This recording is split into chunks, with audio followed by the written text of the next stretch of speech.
Experts are saying that they haven't seen a winter storm this strong in a long time, that many people may be without power from a week to a month. The first thing we tend to feel is panic, worry, stress, fear, all the things that the enemy wants us to feel. So before we go to the store to prepare, run to God first. Because even though we are going to go through this storm, the storm won't be in us. Because I know the one who calms the storm, the one who walks on water, the one who is in charge of everything. Pray over your home, your city, your friends, and your neighbors, and your family. Because the Bible says, do not be anxious about anything, but pray about everything. And the peace of God will guard your hearts. So if you're feeling anxious about this storm, just remember, He is greater than our fears and He is greater than our worries. And when we pray, we receive a comfort and a peace only God can give. Your prayers and your faith have an impact. Stay safe. Look, I respect faith, but faith doesn't winterize power lines. Texas had 5 years to fix this. 5 years since the 2021 catastrophe. And what happened? Some band-aid fixes, empty promises, then business as usual. You know what actually protects people during an infrastructure crisis? Infrastructure, not prayers, not hope. Actual, physical, working systems. So yeah, pray if it helps. But also, maybe demand your elected officials do their job? Just saying. Okay guys, so this is Friday evening. It's almost 10:30 at night, guys. And we are actually embracing for what they are now calling a monster winter storm. This winter storm stretches over 2,000 miles, guys. Do you guys realize how long 2,000 miles is? And then they say that the storm system has actually slowed down. And what that means is when a storm system slows down, that means it's going to be taking its time as it travels over 40 states, guys, affecting more than 240 million plus people. This is wild. Some parts of Dallas, Texas. Now, I'm in Houston, Texas. Some parts of Dallas, Texas is right now experiencing power outage, guy. Over 1,500 people has already lost power in Dallas, Texas, and the storm hasn't even started. So what do you guys think is going to happen now? The storm hasn't even took full effect until Saturday going into Sunday, and 1,500 plus people are already without power. Now, I've heard of the forecasters call it a storm, a catastrophic storm, a category 1, 2, or this storm. But I've never in my whole entire 55 years on this earth heard meteorologists address a storm as a monster storm. This right here is a monster, guys. 2,000 miles long. 2,000 miles, 240 million people, and this guy's 55 years old, never heard meteorologists call something a monster storm before. And here's the scary part. 2,500 people in Dallas already lost power on Friday evening, before the ice, before the real cold hits. If the grid can't handle a drizzle, what happens when 3 inches of ice weighs down those power lines? This is basic physics. Ice is heavy. Texas infrastructure isn't built for it. Trees aren't trimmed for it. And when those lines snap, people freeze. So when he says, check on your loved ones, he means it, because emergency services might not reach you. Roads will be impassable, and some people, won't make it. This was avoidable, not the weather, the failure. That's a choice made by people who prioritize profit over safety. Listen, this is the time, man, that we need to be checking on our loved ones, man. Check on your family, man. Set those differences aside. Skip all that petty stuff that y'all been through. Listen, it's only going to go on for a couple of days, but anything could happen to those loved ones in just those 2 or 3 days short span of time where you probably would never see those loved ones again. Check on your loved ones, man, and see what's going on. People are already losing power as I'm doing this TikTok video, man. Stay prayed up and brace yourself for impact because it's coming, man, and there's nothing that's going to stop it. Thank you guys for watching. God bless and be safe. Peace. So in regards to the storm that's coming, I've got a lot of questions about the grid in Texas because it failed so miserably in 2021 with Uri, resulted in over 240 deaths. Now, ERCOT, claims that they've made a lot of improvements to the grid through better weatherization and maintenance schedules and more reserve power. But it's important to note that what ERCOT cannot do is prevent power lines from falling down because they have several inches of ice on them. That is going to be the failures that are catastrophic. That and the fact that people are going to be in those extremely cold temperatures with extended periods without power and likely no access to emergency services, as they won't be able to reach them on the roads that are covered in ice. They had a pretty rough storm last year that the grid held up on. So I'm confident that they've made a lot of improvements, but that's not going to help a lot if they get 3 inches of ice. Especially if you're in an area that's going to get hit hard, it looks like. You need to fill your gas tank up today. You need to make sure you have food and water and blankets. That's what you need to do today. Thanks. 5 days without power, in the teens, just a bathtub, hot water, and couch cushions. This is the survival knowledge people actually need. Not panic, just practical solutions. But step back for a second. Why is this even necessary? Why are regular people MacGyvering their way through winter using bathtub steam? Because the state failed. Because deregulation meant energy companies had no incentive to winterize. ERCOT claims they've made improvements. More generation, better weatherization, but like he said, they can't stop power lines from falling under ice weight. So, you, the citizen, get to survive a disaster the government should have prevented. Fill your tank, stock your pantry, have blankets ready, but also vote for people who prioritize public safety over private profit, because this shouldn't be normal. I survived for 5 days without any electricity, with the temps in the teens, with no generator, and this is how I did it. And I was in an apartment with an electric water heater. So I just went into my bathroom, I closed off everything, sealed off everything, put my couch cushions on the floor, that's where I slept, and I just put a little bit of water in my bathtub, hot water, like maybe an inch. And it would warm up the bathroom to about 60 to 70 degrees, and it warmed me for 5 days. And I feel like a lot of people don't think about this, because you're going to go out to Google and be like, how long does water last, you know?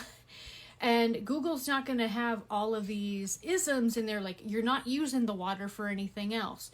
You're warming a room.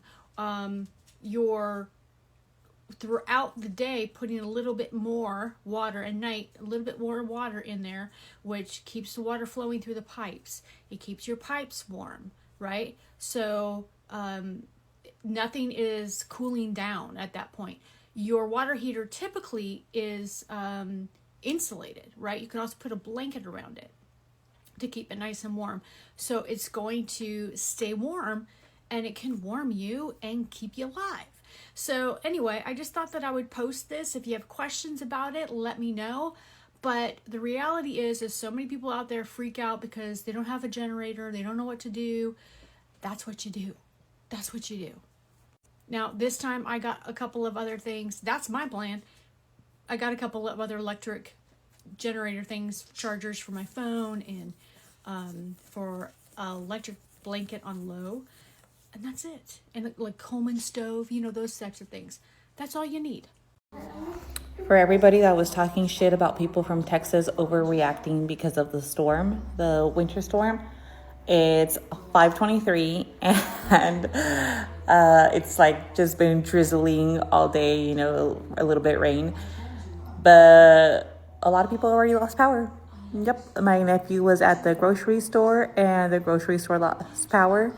My lights have been flickering on and off for, you know, a couple of minutes. We have power right now, but this is only the beginning of the storm, and there's a lot of people in town that already lost power. So that's why everybody was overreacting.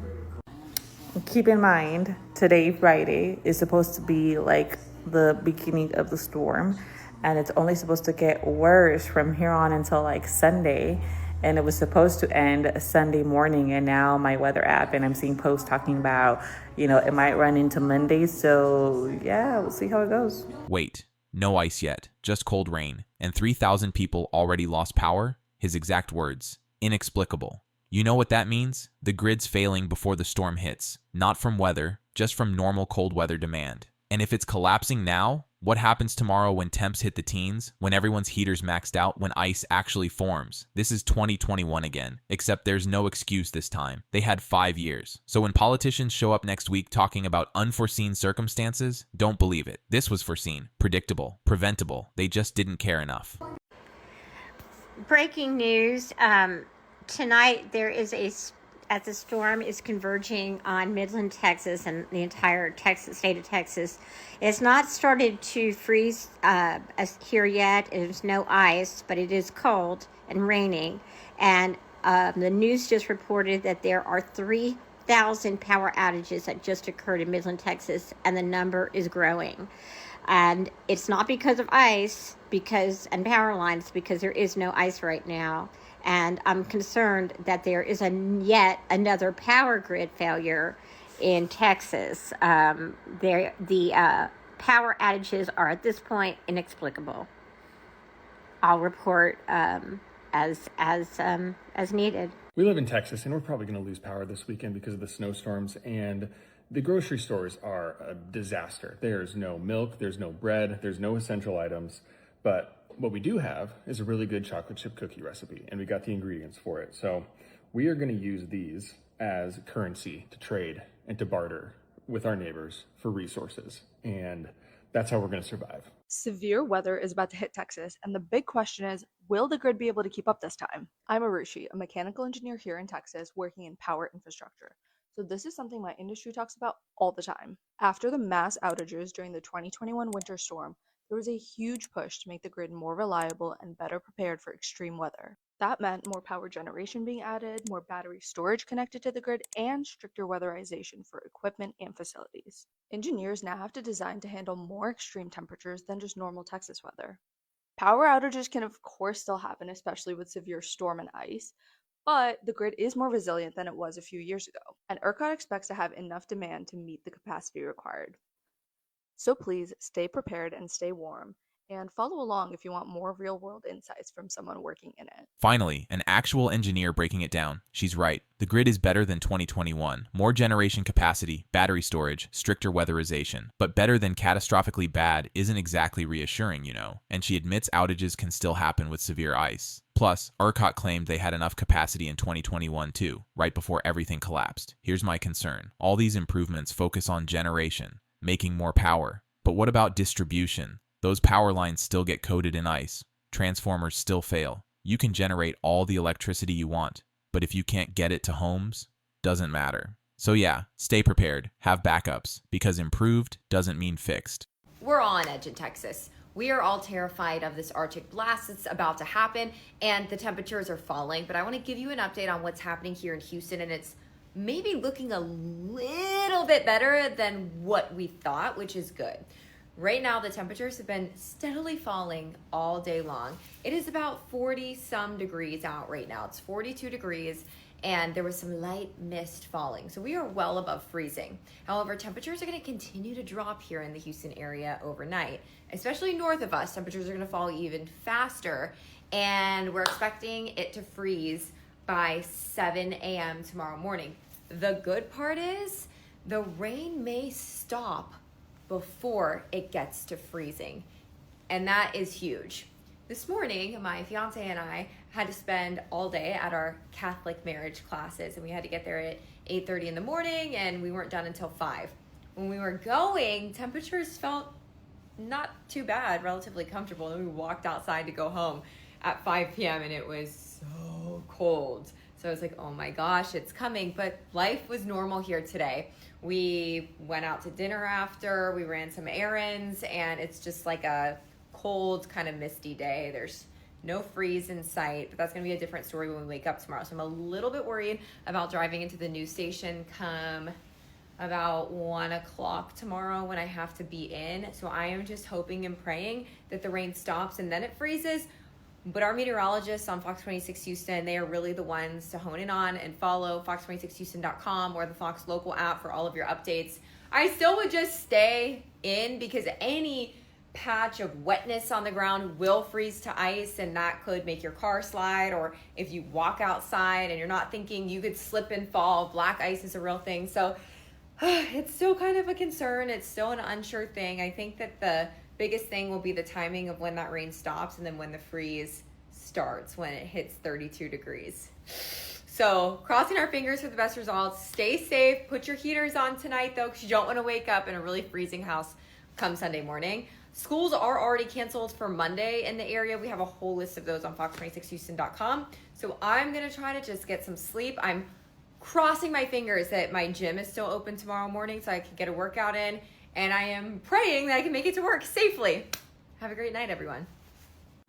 We started Tulsa King, so I'm gonna go watch that. The U.S. is facing a short-term energy crisis.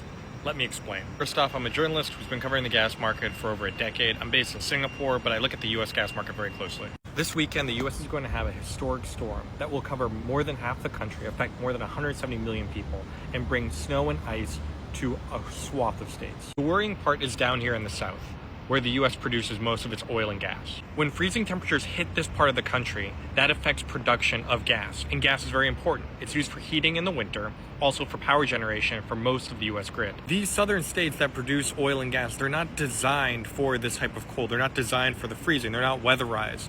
Now, there have been major storms in the past, and some companies are spending millions to try to weatherize them, but still, there is expectation by analysts that we could see a drop in U.S. gas production. So this weekend, not only is there a record storm of below normal temperatures, which will increase the demand for heating, but also could affect the output of gas from large producing states. The worst bout of cold will be this weekend, starting today, Saturday, but it's going to continue potentially for another week or so. We're already seeing the gas market respond to this. We saw prices rise 75% 3 days earlier this week, a huge increase. It's trading around the highest level since 2022. And if there is an impact on production and demand does spike and it does drain inventories of gas, you can see these prices rise further. The longer natural gas prices stay higher, the more it will affect American consumers. This is how much the U.S. uses for power generation from gas. It's the largest source of power generation for the country. So expensive gas means more expensive power bills, more expensive heating bills. It affects inflation. The good news is that this is a short-term problem. The U.S. is the world's biggest producer of gas. Any impact on production will be short-lived, and the cold will eventually go away. But at least in the immediate term, the U.S. is facing an energy crisis. Natural gas prices jumped 75% in 3 days, and that's not just heating bills, it's power generation. Gas provides most U.S. electricity, so when gas spikes, everything spikes. Power bills, heating bills, inflation. And who gets destroyed? Low-income families, people living paycheck to paycheck. Meanwhile, energy companies, record profits. Plus, the storm hits the Gulf Coast, where most U.S. gas is produced. Those facilities aren't weatherized, so production drops right when demand's highest. It's the worst possible supply-demand scenario. And sure, it's short-term. Prices will stabilize eventually. But right now, families are choosing between heating and groceries. Some people will freeze. Completely avoidable, if anyone had done their job. I take back what I said about it not being that bad, the weather in Texas. It's not even 5 o'clock on Friday. And the weather's not even bad yet. It's just raining. And it's 44 degrees. And we've already lost power. Like, if this is just like the beginning of it, I think we're in for a long weekend. So I'm in Texas, and we're worried about being stuck in the house with a winter storm. We're worried about the Texas grid going down, the power grid going down. We're just, fighting for our lives over here. Now, will actual snow come down? Who knows? But will the power go out? Most likely. All right. And what I'm not trying to do is be stuck in the house with no formula for my child who's on formula. Okay. And only consumes a specific type of formula. Okay. And that's EleCare. And where we are now is me frantically trying to figure out when they're going to deliver the rest of the cans that I ordered. Okay. I ordered like 8 cans. And you think that's dramatic. It's not. He goes through like 1 can every 2 days. It's only 14 ounces. And now, while the power grid might not be out for a whole month, I was here, was it last year or 2 years ago, when the power grid was out at my home, this very home, for 10 days, like 10 consecutive days. So I don't play with Texas when they say anything about a storm, okay? I prepare like I'm going to be off the grid for a month, okay? For a month. That's what I'm preparing for. Me and my little baby boy, we got enough formula on the way, hopefully delivering today, all right? I already have 6 cans that I'm counting, okay? The rest needs to deliver today. Now, the only issue now with ordering these many cans is that each can is $53.88. And it's only 14 ounces. Now, you do the math.